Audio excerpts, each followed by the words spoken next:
in a converted shed behind a modest home in Johnston County, North Carolina. Something unspeakable was happening during the summer of 2010. For 10 days, as the temperature inside that tin-roofed structure climbed past 100 degrees, a 4-year-old girl named Tegan Skiba endured what law enforcement would later call the worst case of child torture they had ever encountered. When medical staff at Johnston Medical Hospital first saw her small, broken body on July 16th, seasoned professionals who had witnessed decades of human suffering broke down and wept. More than 144 injuries covered her tiny frame, 66 human bite marks, 37 broken ribs, burns from electrical cords wrapped around her neck. Detective Matt DeLeva, a veteran investigator with years of experience in violent crimes, would later testify that this was the most horrifying thing he had ever seen done to a human being, especially a child. Hospital nurse Mary Butler became so enraged when she realized what had happened that she physically chased down the perpetrator, grabbing him by the throat and dragging him back to face justice. Even the presiding judge had to call multiple recesses during the trial as witnesses, overcome with emotion, could no longer continue their testimony. This is the story of Tegan Skiba, a little girl who loved butterflies and the color purple, who carefully tucked her stuffed animals into bed each night, and who called sunny mornings her favorite time of day. It is also the story of how multiple systems designed to protect the most vulnerable among us failed catastrophically, allowing a monster to operate in plain sight while a child's screams went unheeded. Just 150 feet from a house where adults lived their daily lives. Before we delve deeper into this chilling true story, if you're drawn to real crime documentaries that examine not just what happened, but why these dark chapters of history unfold the way they do, please take a moment to subscribe and let me know in the comments where you're watching from. These stories need to be told, and your engagement helps ensure they reach people who might recognize warning signs in their own communities. The year 2010 marked a particularly troubling period for child protection services across the United States. Budget cuts following the 2008 financial crises had reduced staffing at child protective agencies nationwide. In North Carolina, specifically, the Department of Social Services was grappling with increased caseloads while operating with fewer resources. Social workers were handling an average of 40 cases each, well above the recommended maximum of 15. This systemic strain would prove to have devastating consequences, though at the time, most communities remained unaware of how thin the safety net for vulnerable children had become. Against this backdrop, in the summer of 2006, 26-year-old Helen Reyes gave birth to a daughter she named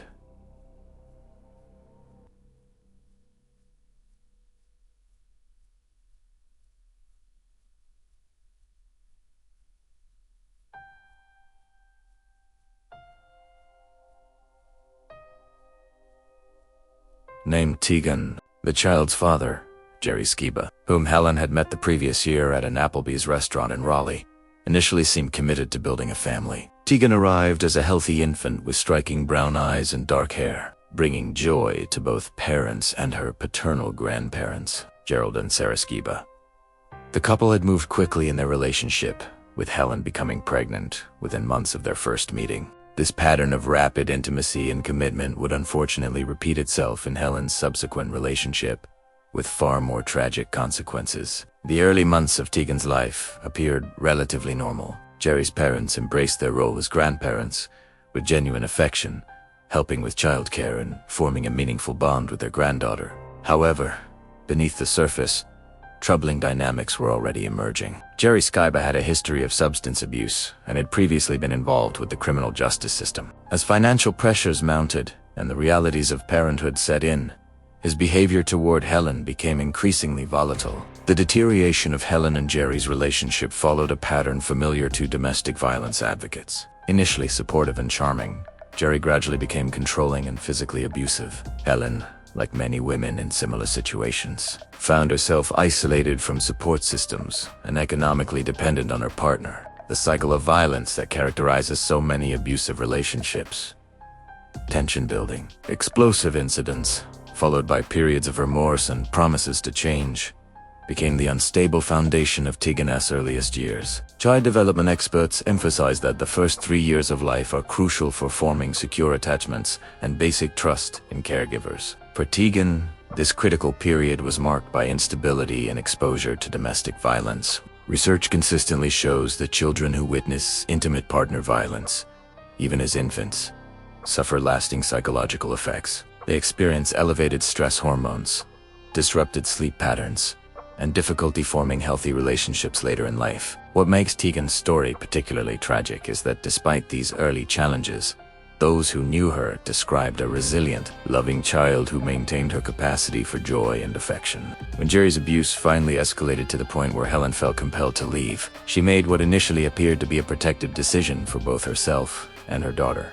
The couple separated when Tegan was still very young, and Jerry showed little interest in maintaining a relationship with his child. His subsequent arrest on drug trafficking charges effectively removed him from Tegan's daily life, though his parents continued to play an active role as loving grandparents. For a period following the separation, Helen and Tegan experienced relative stability. They lived independently, with Helen working and receiving support from the Skiba grandparents, who provided both child care assistance and emotional support for their granddaughter. During this time, Tegan flourished. She developed a love for nature, spending hours in her grandmother's garden watching butterflies and collecting ladybugs. Her fascination with the color purple led her to seek out purple flowers, purple clothing, and purple toys. She was, by all accounts, a bright, affectionate child who had somehow maintained her natural curiosity and capacity for love despite the chaos of her early years. The grandparents, Gerald and Sarah Skiba, recognized their granddaughter's special qualities. They described her as having a heart of gold, someone who cared deeply for others, including her collection of stuffed animals which she methodically tucked into bed each night. She enjoyed making jewelry from colorful beads, a quiet activity that allowed her creativity to flourish. These details, shared later during the investigation and trial, paint a picture of a little girl who, despite her tumultuous beginning, retained the innocent wonder that should characterize early childhood. However, this period of relative stability was destined to be short. Helen's pattern of seeking relationships with controlling, potentially dangerous men was about to repeat itself, with catastrophic consequences. In early 2010, when Tegan was approaching her 4th birthday, Helen met 21-year-old Jonathan Douglas Richardson. This encounter would set in motion a chain of events that would ultimately cost Tegan her life. Richardson represented everything that child protection experts warn about when discussing risk factors for child abuse. At Hoost, 21 years old, he already had an extensive criminal history, including convictions for assault, property damage, and driving under the influence. His record painted a picture of someone with poor impulse control, a propensity for violence, and little respect for legal boundaries. Even more concerning was his documented history of explosive anger and his inability to maintain stable relationships with family members. Those who knew Richardson described a young man with an uncontrollable temper who seemed to take pleasure in intimidating others. His own grandmother, who had provided him with housing, admitted to being afraid of him. This fear was well-founded, as Richardson had demonstrated his willingness to use violence against anyone who crossed him, regardless of their age or relationship to him. The fact that Helen chose to introduce such an individual to her young daughter speaks to either a dangerous lack of judgment or a concerning pattern of being drawn to abusive partners. The speed with which Helen integrated Richardson into her and Tegan's lives mirrors the impulsive decision-making that had characterized her previous relationship. Within months of meeting Richardson, she had not only begun a romantic relationship with him, but had also allowed him to take on a disciplinary role with her daughter. This decision proved to be profoundly misguided, as Richardson's idea of discipline involved physical violence and psychological intimidation tactics, completely inappropriate for any child, let alone a 3-year-old. The living situation that Helen agreed to accept for herself and her daughter raises serious questions about her judgment and priorities. Richardson resided in a converted shed on his grandparents' property, a structure that was entirely unsuitable for housing a young child. The shed, measuring only 20 by 20 feet, lacked basic amenities, including running water and proper sanitation facilities. The inhabitants were forced to relieve themselves in buckets or, worse, directly on the floor of the structure. There was no kitchen, inadequate ventilation, and during the summer months, temperatures inside regularly exceeded 100 degrees Fahrenheit. That Helen would agree to move her daughter into such conditions suggests either desperation or a troubling prioritization of her romantic relationship over her child, as child welfare experts consistently emphasize that adequate housing is a fundamental requirement for child safety. and the shed in which Tegan was forced to live fell far below any reasonable standard. The lack of proper sanitation facilities alone created conditions that were not only uncomfortable but potentially dangerous to a young child's health and development. The psychological impact of this living situation on Tegan cannot be overstated. At an age when children are typically beginning to develop a sense of security and routine, she was thrust into an environment that was chaotic, uncomfortable, and frightening. The single mattress on the floor that served as the bed for all 3 occupants meant that Tegan was forced into inappropriate intimacy with her mother's boyfriend, a situation that created vulnerability and eliminated any sense of personal space or privacy. Neighbors later reported that they occasionally saw Tegan playing outside the shed, and Helen maintained that Richardson's relationship with her daughter was positive, even claiming that Tegan had expressed a desire for Richardson to become her father. However, this narrative conflicts sharply with the evidence that would later emerge about Richardson's treatment of the child. It appears that Helen either willfully ignored clear signs of abuse or was so isolated and intimidated by Richardson that she felt unable to protect her daughter. The warning signs of Richardson's abusive treatment of Tegan were apparent almost immediately, yet they went unaddressed. He forced the 3-year-old to consume alcohol, photographed her in compromising positions with cigarettes and beer cans, and used physical violence as his primary means of controlling her behavior. When Tegan experienced normal childhood accidents related to toilet training, Richardson responded with rage and violence rather than patience and understanding. One particularly disturbing incident occurred when Helen returned home to find Tegan covered in welts from being beaten with an electrical cord. Richardson's explanation was that he had punished the child for vomiting on his chair. Helen later testified that she was angry and outraged by this abuse, claiming she told Richardson never to discipline Tegan in such a manner again.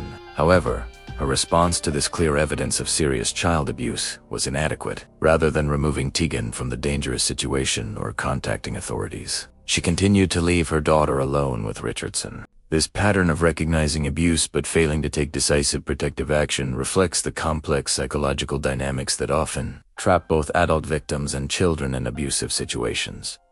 Helen may have felt trapped by her own relationship with Richardson, financially dependent, and perhaps physically intimidated into compliance. Alternatively, she may have convinced herself that the abuse was aberrant behavior that could be controlled through verbal prohibitions, rather than recognizing it as part of a pattern that was likely to escalate. The summer of 2010 brought a convergence of factors that would prove deadly for Tegan. Helen's commitment to Army Reserve training created an opportunity for Richardson to have unsupervised access to the child for an extended period. The decision to leave Tegan in Richardson's care for 10 days, despite knowing about his previous violent behavior toward her, represents what prosecutors would later characterize as criminal neglect. Helen had multiple alternatives available to her, including Tegan's loving grandparents and her own parents. Yet she chose to entrust her daughter to someone she knew to be dangerous. The psychological profile of child abusers, like Jonathan Richardson, reveals several consistent characteristics that were clearly present. In this case, research conducted by the National Center for Health Statistics indicates that perpetrators of severe child abuse often exhibit antisocial personality traits, poor impulse control, and a history of substance abuse. They frequently target children who are not biologically related to them, particularly in households where the biological parent has a pattern of involvement with multiple partners. Richardson fit this profile precisely, and his behavior toward Tegan escalated predictably once he had unrestricted access to her. The 10-day period during which Richardson tortured Tegan represents one of the most extensively documented cases of child abuse in North Carolina's legal history. The meticulous collection of evidence, including audio and video recordings that Richardson himself created, provided prosecutors with an unprecedented window into the mind of a sadistic child abuser. These recordings, while too disturbing to describe in detail, demonstrate that Richardson derived pleasure from Tegan's suffering and that his abuse was not the result of momentary loss of control, but rather a sustained campaign of torture. The systematic nature of the abuse is evident in Richardson's behavior patterns during those 10 days. He established rules that were impossible for a 4-year-old to follow, then used violations of these rules as justification for increasingly severe punishment. He forced Tegan to use a bucket for bathroom needs, then beat her viciously when accidents occurred. He denied her food and water, then tormented her with these basic necessities while forbidding her to access them. This pattern of creating impossible situations and then punishing the child for failing to meet unrealistic expectations is characteristic of sadistic abuse. Perhaps most disturbing was Richardson's decision to document the abuse through photographs, audio recordings, and videos. This behavior suggests not only that he was proud of his actions, but also that he may have been creating a record for his own future gratification. Child abuse experts note that perpetrators who document their crimes often derive additional psychological satisfaction from reviewing their actions, and may use such materials to threaten or further control their victims. The medical evidence collected after Tegan's hospitalization painted a horrifying picture of systematic torture that shocked even experienced medical professionals. Dr. Sharon Cooper, a forensic pediatrician who examined Tegan's injuries, testified that in her opinion, the child had been a victim of torture. Timoritan 144 documented injuries included evidence of both acute trauma and healing wounds, indicating that the abuse had occurred over an extended period and it involved multiple episodes of violence. The presence of human bite marks covering Tegan's body was particularly disturbing evidence of Richardson's sadistic behavior. Forensic analysis revealed that these were not defensive wounds or the result of a struggle, but rather deliberate infliction of pain through biting. The depth and pattern of some bite marks indicated that Richardson had literally torn flesh from the child's body with his teeth, behavior that goes far beyond any conceivable definition of discipline or even rage-induced violence.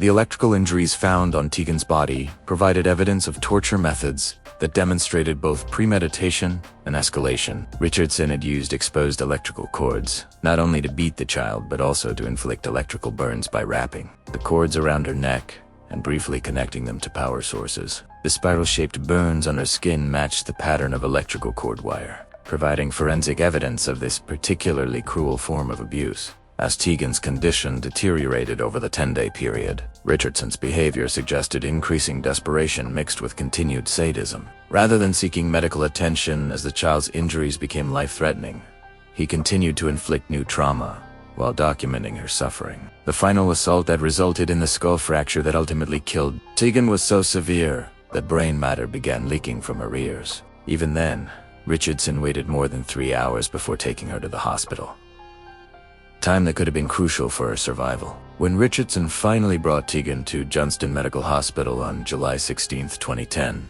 his demeanor immediately raised suspicions among the medical staff. His explanation for her injuries was not only implausible, given the extent of trauma, but was delivered with a callousness that struck seasoned professionals as inappropriate. He claimed that Tegan had been jumping on a bed and had fallen, hitting her head, and that he had given her an ice pack before bringing her to the hospital when her condition failed to improve. The medical staff's response to Tegan's condition was immediate and profound. Nurses and doctors who had decades of experience treating injured children were shaken by what they saw when they examined her. The systematic nature of her injuries, their varying stages of healing, and the clear evidence of prolonged abuse made it impossible to accept Richardson's explanation of an accidental fall. Nurse Mary Butler's reaction represents what many child protection advocates wish would happen more often when adults encounter clear evidence of child abuse. Rather than accepting Richardson's obviously false explanation or deferring to his authority as the child's caregiver, she confronted him directly about what she was seeing. When Richardson attempted to leave the hospital, claiming he needed to move his truck, Butler recognized this as an attempt to flee and took physical action to prevent his escape. Butler's decision to chase down Richardson and physically restrain him was born of a combination of professional duty and personal outrage. Her testimony later revealed the depth of emotion that Tegan's condition had evoked in someone who was accustomed to dealing with medical emergencies. The fact that a medical professional was willing to risk her own safety and potentially face assault charges in order to ensure that Richardson could not escape justice speaks to the extraordinary nature of this case. The investigation that followed Tegan's hospitalization revealed evidence of abuse so extensive and well documented that it provided prosecutors with one of the strongest cases ever presented in a North Carolina courtroom. The shed where the abuse occurred contained multiple pieces of physical evidence, including blood-stained clothing, recording equipment, torture devices, and DNA evidence linking Richardson to the crimes. More than 30 items found in the shed tested positive for Tegan's blood, creating an irrefutable forensic record of the violence she had endured. Perhaps most damning was Richardson's own documentation of his crimes. The audio recordings captured Tegan's desperate pleas for help, her cries for her mother, and Richardson's cruel responses to her suffering. The video evidence showed a terrified child being forced to repeat phrases about bathroom use, while standing in stress positions that were clearly causing her physical distress. These recordings, while too disturbing for public broadcast, provided prosecutors with evidence that removed any possibility of claiming the abuse was accidental or the result of momentary loss of control. The legal proceedings that followed would test the emotional resilience of everyone involved in the case. Judge Thomas H. Locke, who presided over the trial, made the unusual decision to allow complete video recording of the proceedings, recognizing the historical significance of the case and the need for a complete record of the justice process. This decision would ultimately provide the public with an unprecedented look at how the legal system handles cases of extreme child abuse and the emotional toll such proceedings take on all participants. The prosecution team, led by Paul Jackson, faced the challenge of presenting evidence so disturbing that it had the potential to overwhelm jurors and prevent them from making rational decisions about guilt and sentencing. Jackson's characterization of Richardson as representing the abyss captured the moral dimension of the case while maintaining focus on the legal questions that the jury needed to resolve. The prosecution's strategy was to present the evidence systematically, allowing the facts to speak for themselves, while providing necessary context about the nature and extent of the abuse. The defense team faced an almost impossible task in representing Richardson. The evidence against their client was overwhelming, and his behavior during the investigation and trial suggested someone who felt no remorse for his actions. Their strategy focused on arguing that Richardson's background of abuse and mental health issues should be considered as mitigating factors, not to excuse his behavior but to provide context for sentencing decisions. They also attempted to argue that, while Richardson had caused Tegan's death, it was the result of a single injury rather than the cumulative effect of prolonged torture. This legal strategy reflected a fundamental disagreement about how to characterize Richardson's crimes. The prosecution argued that the entire 10-day period represented a continuous course of conduct that culminated in Tegan's death, making Richardson responsible for all of the suffering she endured. The defense sought to limit his culpability to the specific head injury that caused her death, arguing that the other injuries, while serious, were not directly responsible for her demise. The trial testimony provided a comprehensive examination of child abuse from medical, psychological, and legal perspectives. Expert witnesses explained the physical and psychological effects of prolonged torture on young children, the behavioral patterns of sadistic abusers,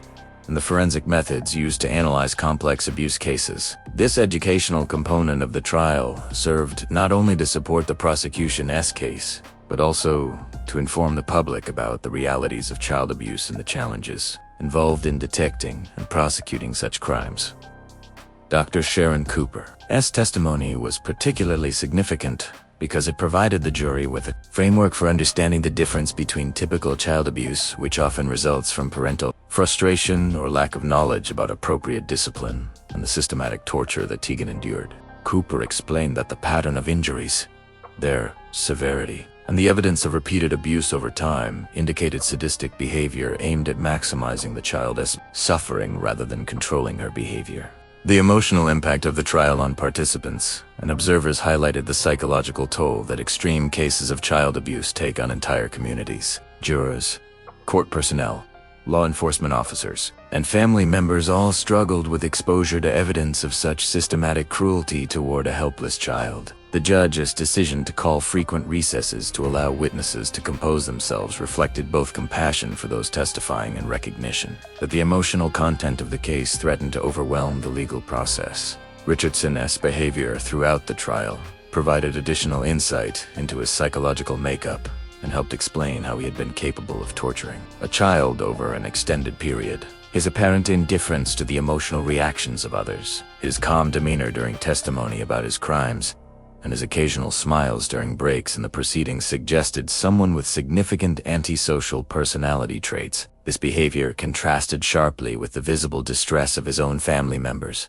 including his mother, who wept openly during portions of the trial. The jury's deliberation in Richardson's case was notably brief, requiring only 90 minutes to reach a verdict on all charges. This quick decision reflected both the overwhelming nature of the evidence and the clarity with which the prosecution had presented its case. The charges against Richardson included first-degree murder, first-degree kidnapping, first-degree sexual assault of a child, and felony child abuse resulting in serious bodily injury. Each charge carried the possibility of significant prison time, with first-degree murder potentially resulting in a death sentence. The sentencing phase of Richardson's trial required the jury to weigh factors against mitigating circumstances in determining whether he should receive the death penalty. The aggravating factors in this case were particularly compelling, including the fact that the murder occurred during the commission of other felonies, the especially heinous nature of the crime, and the vulnerability of the victim. While the defense presented evidence of Richardson's troubled background and mental health issues as mitigating factors,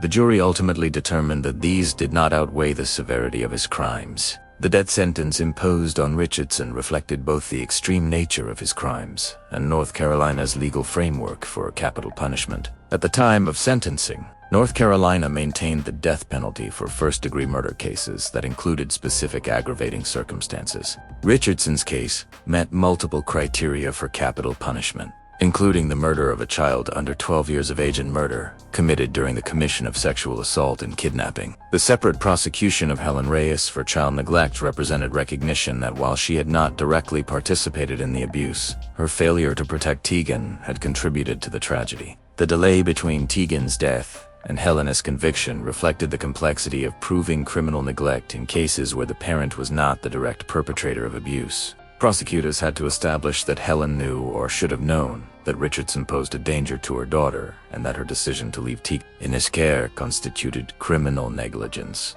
Helen's eventual conviction and sentence of 18 months in prison was seen by many as inadequate. Given the role her poor judgment had played in enabling Richardson's crimes, child welfare advocates argued that parents who knowingly expose their children to dangerous individuals should face more severe consequences, while others pointed out that Helen herself may have been a victim of domestic violence who lacked the resources or support necessary to make better decisions for her daughter's safety. The question of community responsibility in Tegan's case extended beyond Helen's direct culpability to include other adults who had opportunities to intervene but failed to act decisively. Richardson's grandparents, who owned the property where the shed was located, were aware that something troubling was occurring but did not contact authorities or insist on investigating further. Neighbors who heard strange noises from the shed similarly failed to act on their suspicions. This pattern of peripheral awareness, coupled with failure to intervene, reflects broader societal challenges in child protection. Research indicates that while most adults are theoretically committed to protecting children, many are reluctant to get involved in situations that they perceive as family matters. The reluctance to report suspected abuse often stems from uncertainty about what constitutes actionable evidence, fear of retaliation, and concerns about the consequences of false accusations. The aftermath of Tegan's death had lasting impacts on her family, the community, and the child protection system in North Carolina. Her grandparents, Gerald and Sarah Skiba, who had tried unsuccessfully to gain custody of her before her death, were left to grieve not only her loss, but also the knowledge that they could have provided her with the loving, safe home she deserved. Their efforts to memorialize Tegan through online tributes and their testimony about her character during the trial helped ensure that she would be remembered as more than just a victim of terrible crimes. The case prompted discussions about reforms needed in child protection services, particularly regarding the assessment of risk factors when children are placed with non-biological caregivers. Child welfare experts noted that Tegan's case illustrated several systemic failures, including inadequate background checking of individuals given access to children and insufficient follow-up monitoring of children in potentially dangerous situations. Educational institutions and community organizations in North Carolina used Tegan's case as a catalyst for improving child abuse prevention and reporting programs. The graphic nature of her suffering and the clear evidence that multiple adults had opportunities to intervene made her story a powerful tool for training programs aimed at teaching community members how to recognize and report suspected abuse. The legal precedents established by Richardson's prosecution and conviction strengthened the framework for pursuing capital punishment in cases involving the systematic torture of children. The comprehensive documentation of the abuse and the court's detailed examination of the evidence created a template for prosecuting similar cases and demonstrated the importance of thorough forensic investigation in child abuse cases. The impact of Tegan's case on law enforcement professionals was profound and lasting. Detective Matt DeLevis's emotional testimony about the effect the investigation had on him reflected the psychological toll that extreme cases take on the professionals responsible for seeking justice for victims. The case led to discussions about providing better emotional support for law enforcement officers and medical professionals who deal regularly with child abuse cases. The medical community's response to Tegan's case included renewed emphasis on training healthcare providers to recognize signs of systematic abuse and to respond appropriately when such cases are identified. The courage displayed by Nurse Mary Butler in physically controlling Richardson became a model for how medical professionals could advocate for vulnerable patients, while also highlighting the need for institutional policies that support staff who take such actions. The documentary evidence from Richardson's trial, including video recordings of the proceedings and audio recordings of the abuse itself, created a permanent historical record of one of the most severe cases of child abuse in American legal history. This evidence serves not only as a testament to Tegan's suffering but also as a resource for training professionals and educating the public about the realities of child abuse and the importance of community intervention. Years after the trial's conclusion, Tegan's case continues to influence discussions about child protection policy and practice. Her story is frequently cited in training materials for social workers, law enforcement officers, and healthcare providers as an example of how quickly dangerous situations can escalate and how important it is for adults to act decisively when they suspect a child is in danger. The broader implications of Tegan's case extend to questions about how society identifies and responds to individuals who pose risks to children. Richardson's extensive criminal history and documented violent behavior had not prevented him from gaining access to a vulnerable child, highlighting gaps in systems designed to protect the most vulnerable members of society. The case prompted discussions about whether more robust screening procedures and monitoring systems might prevent similar tragedies. The psychological research conducted in response to Tegan's case has contributed to better understanding of the factors that enable systematic child abuse and the characteristics that distinguish sadistic abuse from other forms of maltreatment. This research has practical applications for improving risk assessment tools used by child protection services and for training professionals who work with at-risk children and families. As we reflect on Tegan's story more than a decade after her death, the questions raised by her case remain painfully relevant. How do we identify children at risk before abuse escalates to life-threatening levels? How do we support vulnerable parents in making better decisions about their children's safety? How do we create communities where adults feel empowered and obligated to intervene when they suspect a child is in danger? These questions are not merely academic, as child abuse continues to affect hundreds of thousands of children in the United States each year. While most cases do not reach the extreme level of systematic torture that Tegan endured, her story serves as a stark reminder of what can happen when warning signs are ignored and when adults fail to prioritize child safety over other considerations. The legacy of Tegan Skiba's short life lies not only in the justice achieved through Richardson's conviction and death sentence, but also in the lessons her case continues to teach about the importance of community vigilance in protecting children. Her story challenges each of us to consider what we would do if confronted with evidence of child abuse and whether we would have the courage to act decisively in defense of a vulnerable child. If Tegan were alive today, she would be 17 years old, perhaps preparing for college, developing her own interests and relationships, and building toward an independent adult life. Instead, she remains forever 4 years old in our collective memory, a little girl who loved butterflies and purple flowers, who cared for her stuffed animals with tenderness, and who deserved so much more than the brief, brutal life she was given. Her story stands as both a tribute to her memory and a call to action for all of us who encounter children in our daily lives. It reminds us that child protection is not solely the responsibility of parents or government agencies, but rather a community obligation that requires vigilance, courage, and a willingness to act when children's safety is at stake. In remembering Tegan and honoring her memory, we commit ourselves to ensuring that no other child suffers as she did, and that the adults responsible for protecting children never again fail so catastrophically in that most fundamental duty. The final image we have of Tegan comes from her grandparents, memories of their last visit with her, when she was still the happy, loving child she had always been despite everything she had endured. They remembered her excitement about small pleasures, swimming in their pool, eating maple oatmeal for breakfast, and greeting each new day with optimism. These memories remind us that, even in the darkest circumstances, children maintain their essential humanity and their capacity for joy, making our obligation to protect them all the more sacred and urgent.